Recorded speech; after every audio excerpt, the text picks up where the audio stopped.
السلام عليكم ورحمة الله تعالى وبركاته.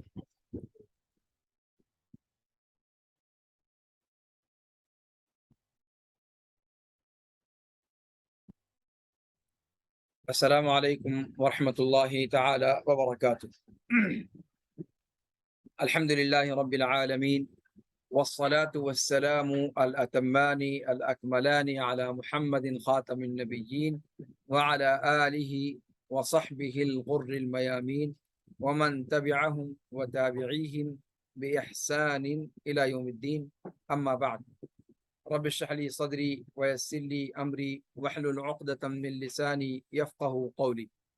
رب زدني علما، سبحانك لا علم لنا إلا ما علمتنا إنك أنت العليم الحكيم.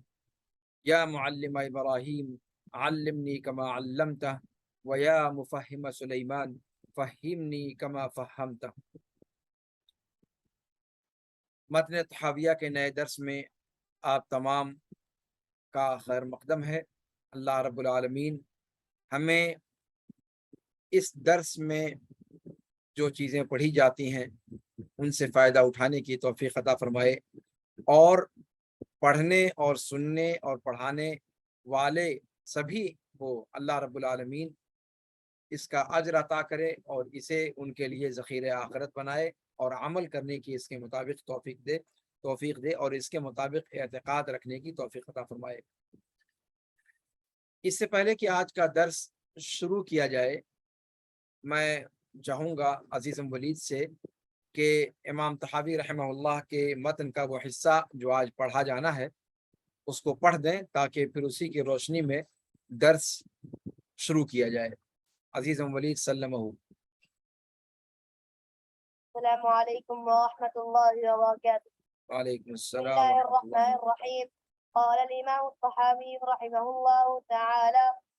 وفي دعاء الأحياء وصدقاتهم منفعة للأموات، والله تعالى يستجيب الدعوات ويقضي الحاجات ويملك كل شيء ولا يملكه شيء، ولا غنى عن الله تعالى طرفة عين، ومن استغنى عن الله طرفة عين فقد كفر وصار من أهل الحين، والله يغضب ويرضى لا كأحد من الورى. حسبک۔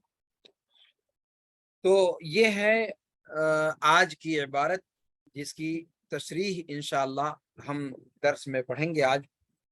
امام طحاوی رحمہ اللہ نے فرمایا کہ وفی دعاء الاحیاء وصدقاتہم منفعۃ للاموات، زندوں کی دعا اور ان کے صدقات و خیرات مردوں کے لیے نفع بخش ہیں۔ اللہ رب العالمین دعاؤں کو قبول فرماتا ہے اور ضروریات کو مکمل کرتا ہے، ضروریات کی تکمیل کرتا ہے، اور وہ ہر چیز کا مالک ہے، اس کی کوئی ملکیت نہیں رکھتا۔ اللہ رب العالمین سے پلک جھپکنے کے برابر بھی بے نیازی ممکن نہیں۔ جو اللہ رب العالمین سے پلک جھپکنے بھر کے لیے بے نیاز ہوا یا بے نیازی کا اعتقاد رکھا، اس نے یقیناً کفر کا کام کیا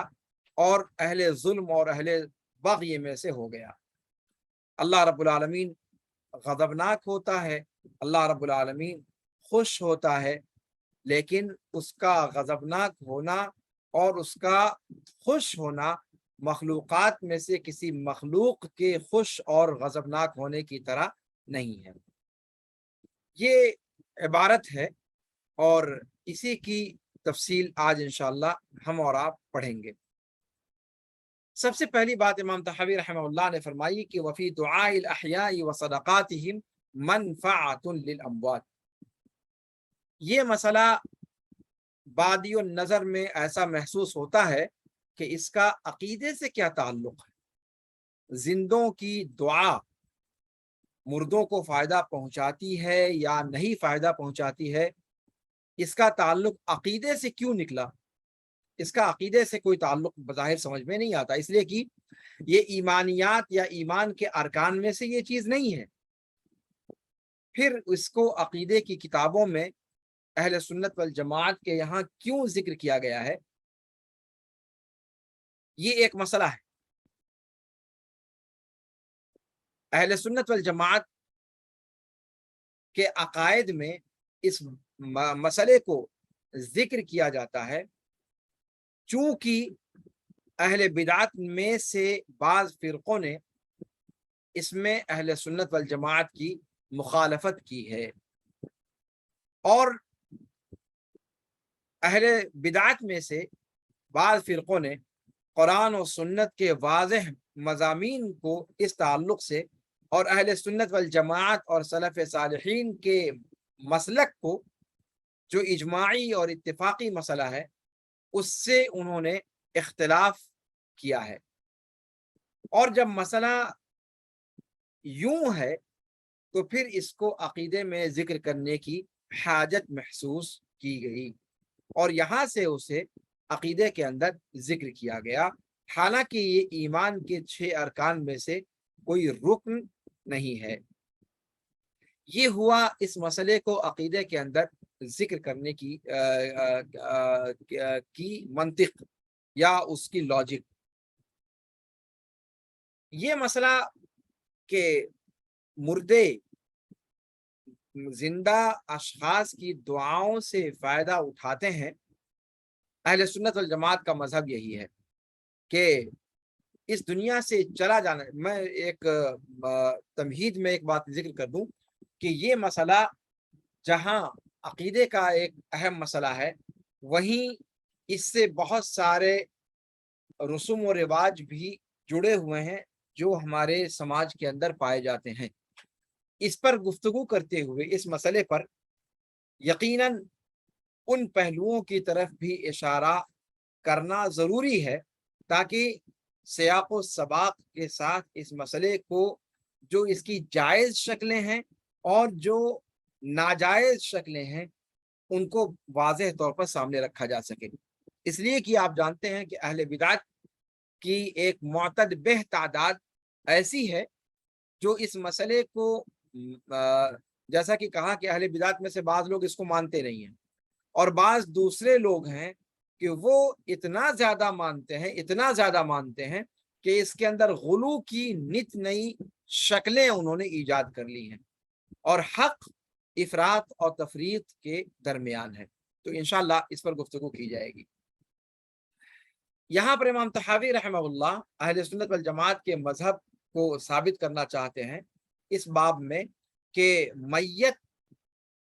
زندہ کے کسی عمل سے فائدہ اٹھاتا ہے یا فائدہ اٹھاتی ہے، میت اگر میت کے معنی میں لیا جائے، یا مردہ شخص یا اس دنیا سے چلا جانے والا شخص، اور میت جب اس دنیا سے کسی کا انتقال ہو جاتا ہے تو اس دنیا کی چیزوں سے فائدہ اٹھانا بالکل ختم نہیں ہوتا، بلکہ اس دنیا میں رہ جانے والے زندہ افراد کے بعض اعمال مردوں کو فائدہ پہنچاتے ہیں، جن میں سے ایک چیز زندوں کی طرف سے میت کے لیے دعا ہے جو میت کو فائدہ پہنچاتی ہے۔ اسی طریقے سے صدقہ اپنے عام مفہوم میں اور اپنے خاص مفہوم میں میت کو فائدہ پہنچاتا ہے۔ اس کی تفصیل ابھی آگے انشاءاللہ آئے گی۔ اس سلسلے میں جو باطل فرقے ہیں یا اہل بدعت کے فرقے ہیں، ان میں معتزلہ اور وہ لوگ جو اپنے آپ کو روشن خیال تصور کرتے ہیں، ان لوگوں کا مذہب اس کے برخلاف ہے۔ وہ قرآن و سنت کے جو نصوص اس کے اس بات میں آئے ہیں وہ اس کی تعویل کرتے ہیں، ان کی تعویل کرتے ہیں یا ان کو رد کر دیتے ہیں، اور یہ مسئلہ گزشتہ زمانوں میں بہت زیادہ مشہور تھا اس بات کے لیے کہ مردہ زندے کی کسی کاوش سے نفع نہیں اٹھاتا ہے،